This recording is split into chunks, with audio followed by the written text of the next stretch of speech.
There is a fifth dimension, beyond that which is known to man. It is a dimension as vast as space and as timeless as infinity. It is the middle ground between light and shadow, between science and superstition. It lies between the pit of man's fears and the summit of his knowledge. This is the dimension of imagination. It is an area which we call the Twilight Zone. Good evening, everyone, and welcome to Dimensions, a Twilight Zone podcast. I'm your host, Bill Couch, and welcome to episode 9 of season 1, titled Perchance to Dream. This was written by Charles Beaumont, directed by Robert Flory, produced by Buck Houghton. In the cast were Richard Conte, John Larch, and Suzanne Lloyd. Music was by Bernard Herrmann. You can watch it on Netflix, Hulu, Amazon, or the DVDs or Blu-rays if you so have them. If you don't have them, I suggest you get them. The air date was November 27th, 1959. Bear in mind, there are spoilers ahead, so if you haven't seen the episode, pause this, go watch the episode, come back, and listen to this podcast, and then send me some feedback. I love to hear feedback. Give me the good stuff, the bad stuff, call me names, insult my mother, tell me your favorite kind of shoes. I don't care. Send me something, and we'll read it on the air. Send it to DimensionsTZPodcast at gmail.com, and I'll be sure to get it. And now, here's Will Lastly with the opening narration. 12 o'clock, noon. An ordinary scene, an ordinary city. Lunchtime for thousands of ordinary people. To most of them, this hour will be a rest, a pleasant break in the day's routine. To most, but not all, to Edward Hall, time is an enemy, and the hour to come is a matter of life and death. So, this episode is about a man named Edward Hall, who's having a pretty bad day. Visibly disheveled and distraught, he enters the tall building. He enters the psychiatrist office of Dr. Rathman, who in this episode is played by John Larch, and he pauses to look at the secretary. One of the cool things about this episode is the little nuances that you'll notice. And he pauses to look at the secretary on his way into the office, but he still carries on and goes into the office with Dr. Rathman, who carries all the weight of a person whose only worry is a cloudy day. You know what I mean? And if you watch the episode, you know what I mean with Dr. Rathman. He sort of carries on like what Edward Hall is telling him is, a story about going to McDonald's and, ordering food or something. So the doctor tells him to lay down on the sofa and tell him what's bothering him. And so Edward Hall lays down, and a wonderful little camera trick where the light slowly fades off of his face and then fades back onto his face, pauses him and shocks him back, so to speak, into life, and he pops up off the couch where he explains that he can't or mustn't go to sleep, because if he does, he's going to die. So Dr. Hall, still playing it rather cool and lackadaisical at this point, tries to figure out what's going on with Hall, and come to find out, Hall's doctor sent him to Dr. Rathman to find out what was wrong with him, because the doctor couldn't find anything physically wrong with him other than his current ailments, which we'll get to in a second.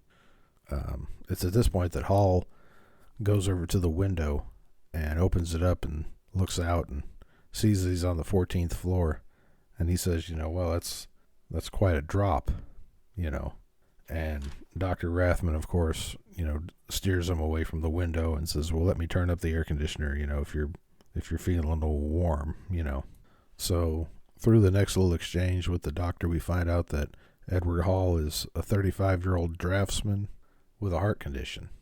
And the next scene that follows this, we come to find out that Hall has a rheumatic heart, which, if you don't know what that is, it's usually caused by rheumatic or scarlet fever, and basically it's inflammation in the heart vessels and the muscles, which eventually will cause cardiac arrest or stroke and ultimately death. Now, during this time that he's talking to Dr. Rathman, he's talking about a picture on the wall, and he starts to tell the doctor about the vivid imagination he had when he was a child, that if he stared at a picture long enough, according to his mother said, if you stare at a picture long enough, you can actually watch action on the picture. You can watch, the painting. You can watch, if it's a boat, you can watch it move in the ocean, or if it's horses, you can watch them running in the field, So Hall goes on to explain that he was diagnosed with the rheumatic heart, and that any sort of strenuous exercise or shock or any sort of fright might actually kill him. It might actually precipitate a heart attack and kill him.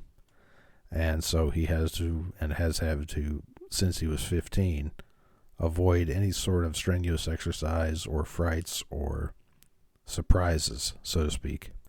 It's at this point we learn that Hall, after he pops an upper from his pocket, which the doctor disapproves of but doesn't stop him, we learn that Hall has been awake for 84 hours, which is almost 4 days if you're keeping count, because he's afraid to go to sleep, because if he goes to sleep, he will die.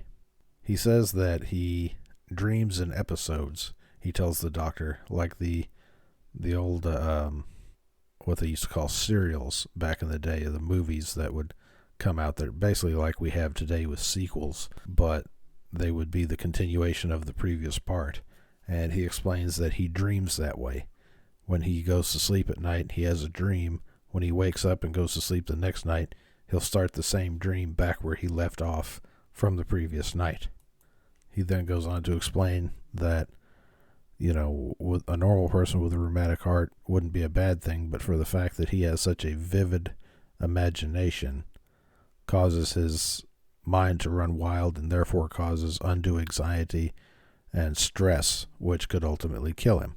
And that's when the episode really sort of kicks off.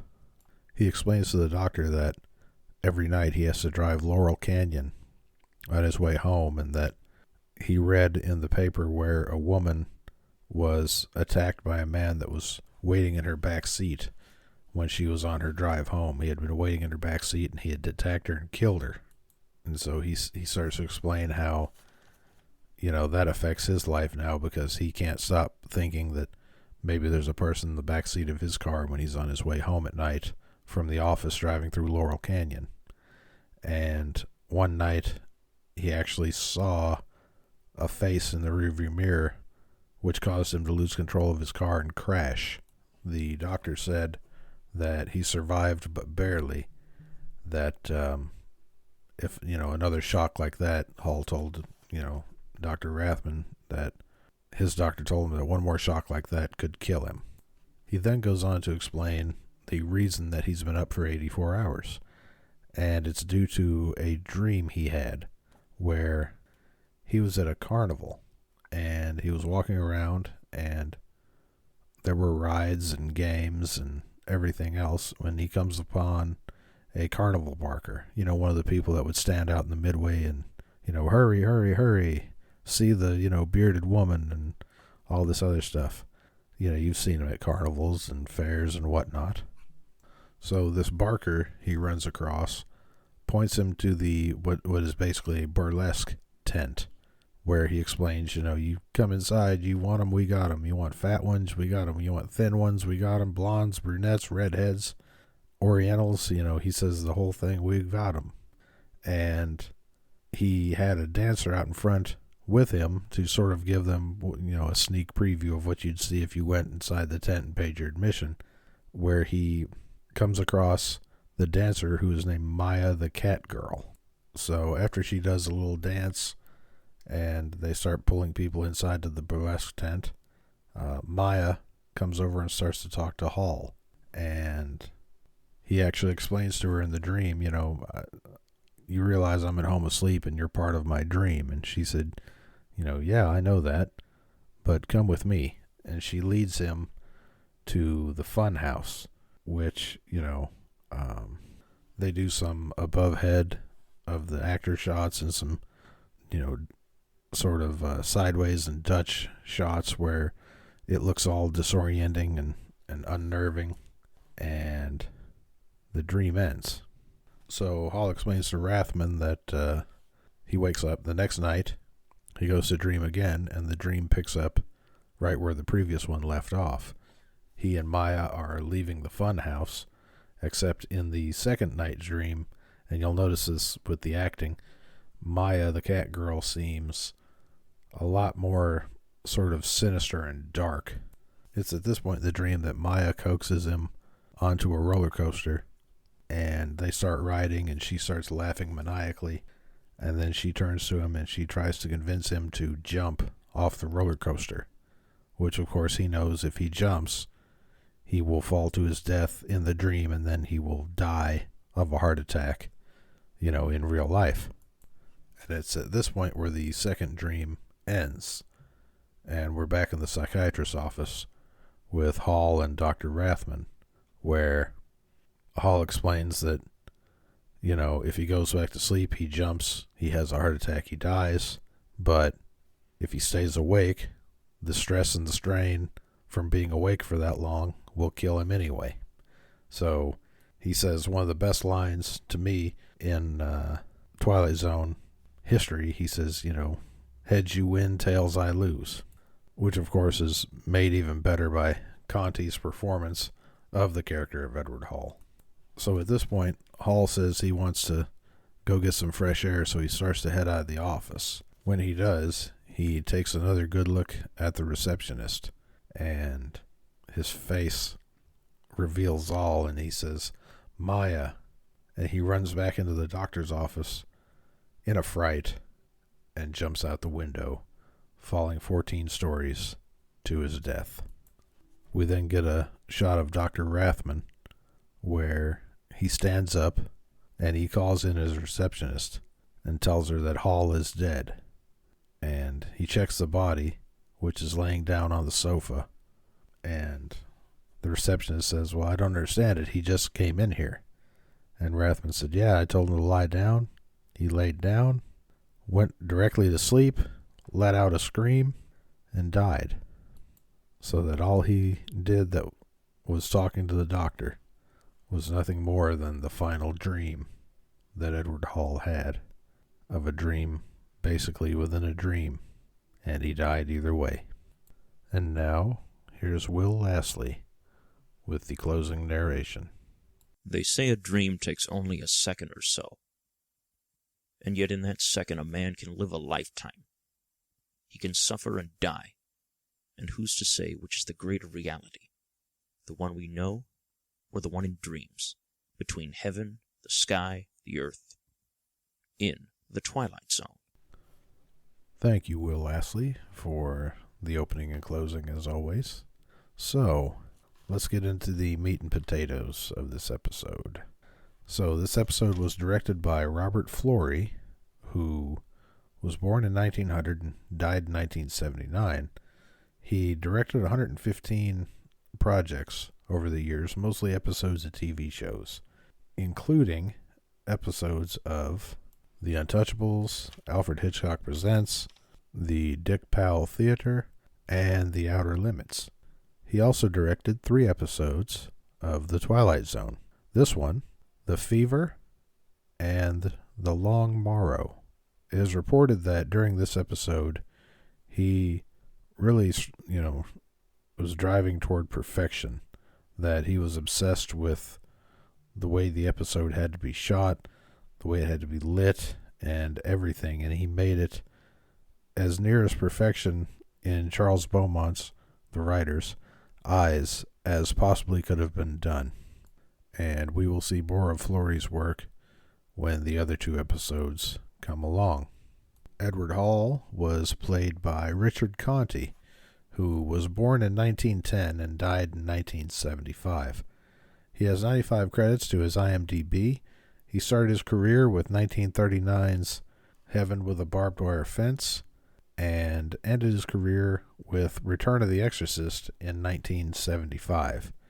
He mostly played in movies, but appeared in some television shows like The Danny Thomas Hour, The Kraft Suspense Theater, and 77 Sunset Strip. His biggest role, or the one that he's known to be most famous for, even though he wound up being a B-movie actor through most of the 60s, was his biggest role was playing Emilio Brasini in 1972's The Godfather opposite Marlon Brando. Obviously, he wouldn't live too long after this, but it was arguably his most famous role. Unfortunately, he died of a heart attack in 1975. Dr. Rathman was played by John Larch, who was born in 1914 and died relatively recently in the year 2005. He has 171 credits to his IMDb. He started his career with the TV show Waterfront and ended his career with the TV show Dallas. He played in several TV shows such as The Virginian, The Fugitive, Mission Impossible, and Rawhide.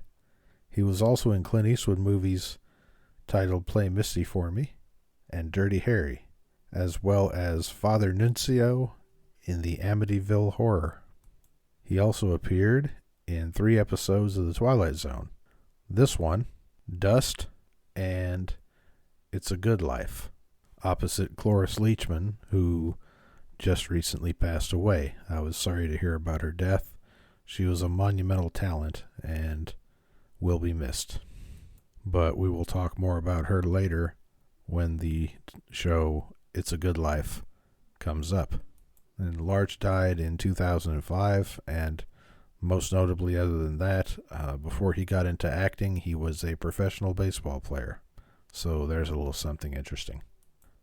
Now, Maya the Cat Girl and / the receptionist, who were the same person, was played by Suzanne Lloyd, who was born in 1934 and is still alive. So good for her. She has 60 credits on her IMDb. She started her career in the Lux Playhouse Theater in 1958, and her last role on TV was in The Young and the Restless, being in 2017, although from basically the 80s to 2017, she really didn't do anything. She was quite a stunning woman who was also in TV shows like Maverick, Gunsmoke, and most notably Zorro and The Saint. And this was sadly her only TV episode where she was in the Twilight Zone. I almost wish she had done more. I think she would have been really good in some of the other roles, such as like in episodes like The After Hours or 22. But you'll see about those more as time goes on and we cover them. All right, now let's move on to the trivia section of the podcast, where we'll talk about weird things with the show. Richard Conte, who played Edward Hall, played a man with a heart condition, and sadly in real life he had a heart condition and died of a heart attack in 1975. The show was written by Charles Beaumont based on a short story by Charles Beaumont that was published in Playboy in 1958.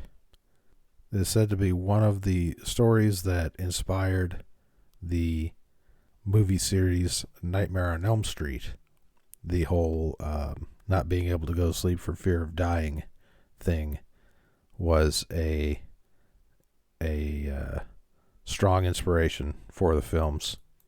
Suzanne Lloyd, who played Maya the Cat Girl, said in an interview that she based her dance movements for Maya the Cat Girl on the movements of big cats like lions and cheetahs and leopards. I don't really buy it, but, if it sells merchandise, it sells merchandise. This was one of 18 episodes of Season 1 that had the opening credits and title sequences basically pasted over with the opening title and credit sequences of the Season 2 look of the Twilight Zone, so that they could run more seamlessly in syndication over the summer, so that people would get used to the look of the next season before the next season came out. And lastly, in a trivia of life imitating art, Charles Beaumont, the writer of this episode, was said to have also dreamt in sequence, where, much like the character of Edward Hall, he would dream, and then the next night the dream would pick up exactly where the one left off the night before. That's not a very common thing. He wrote it into the story, semi-autobiographical, like a lot of writers do. So just know that there are people out there that actually do dream in sequence, and that's pretty interesting to me. Now, let's move on to the goofs section of the podcast, where when Edward Hall dies, you can still see him breathing after he died while he's laying on the couch. Another one is while he is driving, the steering wheel is in the wrong position. The little metal bar on the inside of the steering wheel is the horn, and it's meant to be in the down position while you're traveling, straight forward. So basically, he was always turning to the right during the episode, even though he was traveling the canyon, which has many right and left turns as well. And in one of the closing sequences, when Hall jumps out the window, it is very clearly a stunt double that jumps out the window for him. Oh, and one last little bit of trivia. The pills that Hall was taking. I have actually read the short story that this episode was based on, and the pills that he was taking were dexedrine, which is an upper that's prescribed for people with narcolepsy. So to keep them awake, he was taking drugs that, people with narcolepsy would take. And I thought that was a pretty interesting little bit of good work on Beaumont's part to include that. Obviously, they couldn't put that, in the episode for fear of, children taking dexedrine if they can get their hands on it. But in the realm of this episode and dealing with the story, that was a pretty interesting thing, I think. A little bit of extra trivia for you. Now, let's move on to the likes and dislikes. The likes in this episode, I firmly believe this is one of the episodes. It's really became, over the years, it's really become one of my favorite episodes of the series, just for the way it's directed, the way it's acted, the way it's shot, the whole deal.